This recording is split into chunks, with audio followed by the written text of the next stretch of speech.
Let's get something straight. Nobody likes clowns. Not even clowns like other clowns. A quick Google search will reveal dozens of terror-stricken children with their eyes squinted in fear. Now this reaction might make sense if we were talking about a man-sized bunny. But clowns? They're meant to bring comic relief, though more often, they do the opposite.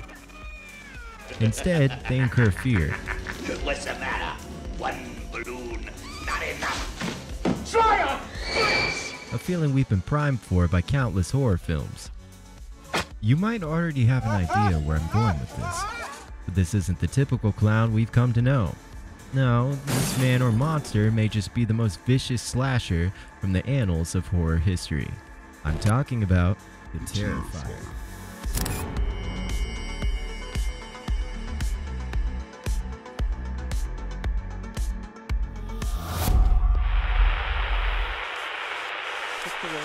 And I think, we all saw that news report. Yeah. We saw the police statement too. Yeah. And it's scary stuff. And It is. we want to do our best to unpack this for everybody, give you the information you need to feel safe, to understand what's going on. Right. So just to lay it out, we're dealing with a string of murders Yeah. here in town, and authorities are really using that term, confirmed murders, which sends chills down your spine. It's not speculation. It's not speculation. This Yeah. isn't a missing persons case. And they're directly connecting it to this figure they're calling. And what struck me about the news, was just how blunt it was. I mean, they issued a warning to the public, like, we don't see that very often, No. They're saying, lock your doors. Trust your gut. If something feels wrong, Yes. it probably is. If you see something, say something. Don't try to handle it yourself. And for God's sakes, if you see somebody matching this description, Yes. do not approach. Do not engage.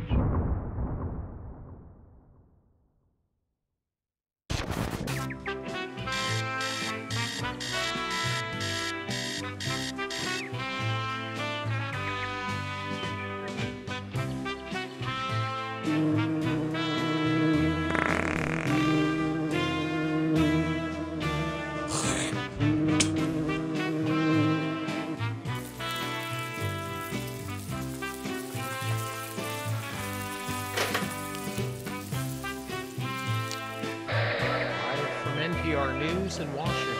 I'm Dave Mattingly.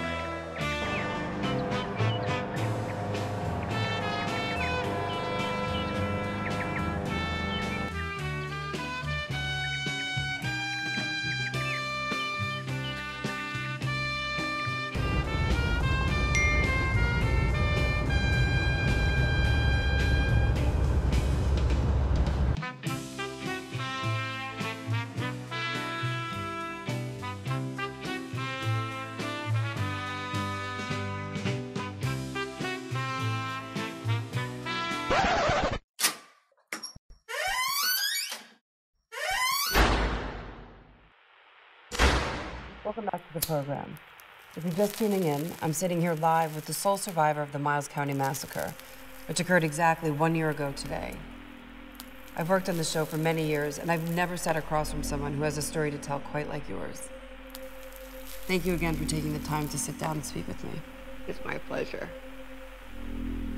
Now, when we left off, we were talking about the moment you woke up from the coma. Do you remember your initial reaction when you first saw your face? Yes. Would you like to share that with us? I wish I was dead. We see our villains not as human, but as enigmas of fear. They symbolize a lack of escape, a reminder of our mortality and the fear that drives us. It's a spine-tingling sensation that arises when we hit a brick wall of choices.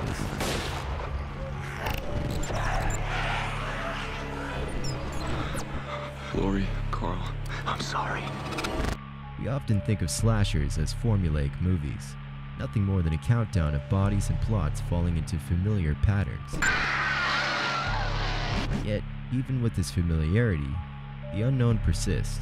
Will the protagonist escape unharmed? Listen, asshole! No, you listen, you little...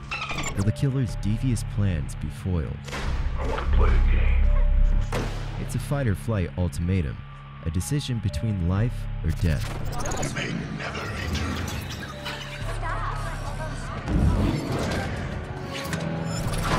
We place ourselves in the shoes of the actors we see in the film.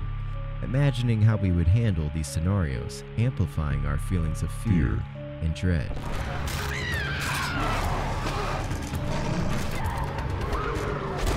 On the contrary, in the film we're exploring, we would be deeply unsettled by the idea of stepping into any of the characters' perspectives. No one is safe, and no place is hidden. Avoiding him at all costs is the only way to stay alive.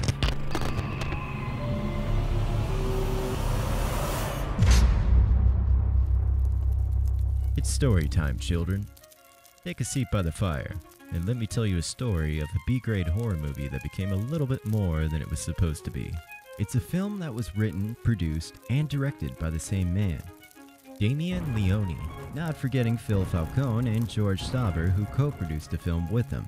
With little to no funding compared to today's standards and a stark budget from crowdfunding, I'm broke, baby. the future looked bleak for it reaching its intended audience. However, that didn't stop Damien, but it did hinder him, causing time restrictions which, while present in any production, it was exacerbated again by the lack of resources.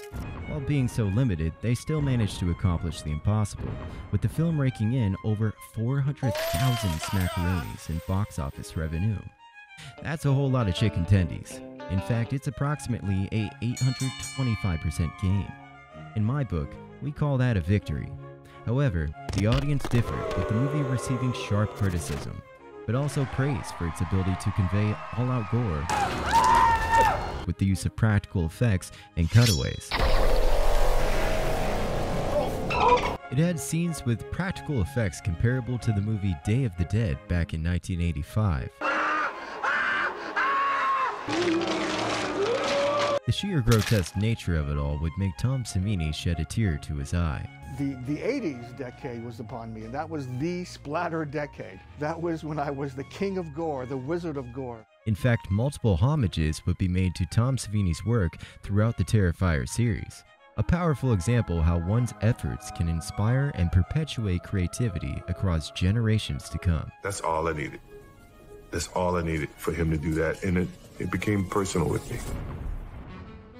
To understand the Terrifier, just like any silver screen villain, you'd need to know where the initial idea spawned from.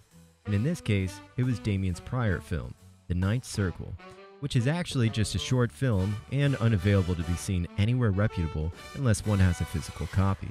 However, Damien didn't leave us high and dry. He produced a creepshow-like film by the name of All Hallows Eve, which ended up being a container for The Ninth Circle and many other horror abominations from Leone's sick imagination. The Ninth Circle was actually Art the Clown's first appearance to a general audience, ironically terrifying the viewers in a way unseen since Stephen King's It. While similar in nature, the recognition did not come the same. Art the Clown paled into obscurity until a revival in 2016. This time would be different, as Art the Clown would be the star of the show this time, encapsulating true horror with his own individual movie. And so it begun. The release of the Terrifier was upon us. Its first showing was at the 2016 Telluride Horror Festival in the cozy little mountain town of Telluride, Colorado. After a fantastic reception from its audience, another showing was to be expected. So the show moved to the Horror Channel Fright Fest in 2017. And what do you know? It struck chords with a major media group by the name of Dread Central. This then sent the movie down multiple rabbit holes of festivals and alternative showings, which resulted in, surprisingly, another acquisition. Except this final offer was a game changer for Damien Leone. Circumstances would be different, as he'd be seeing his grotesque creations of cinema hit the big theaters. And not just one either. It would be released in 700 different theaters nationwide. Quite a big deal, and a huge break for a director who had been widely unknown amongst his peers and the general public.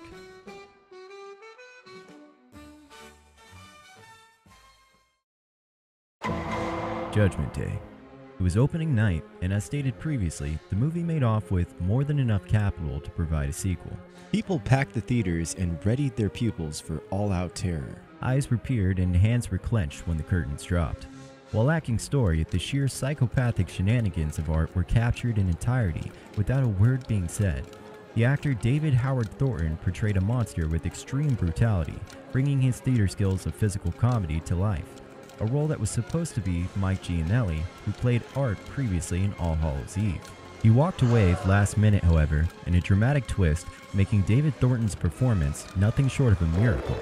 Even with such success, it boils down to appeasing the critics, and the first Terrifier, it lacks story and depth, missing vital moments to explain Art's background and fully flesh out his character. What it didn't fall short on was the violence. Themes that portrayed people disfigured in ways unseen, egregious kills, and long cuts for gore set this movie apart from all horror films alike. Especially now, the expectations of the gore are so high, so we don't want to let the fans down. Not to mention the dreaded hacksaw scene, a scene which disturbed many viewers and left even the strong-willed jaw-dropped. Art proceeds to saw a woman in half while her friend watches in a horrifying display of blood and guts. It's easy to see how the movie could get review bombed just by its graphic nature alone.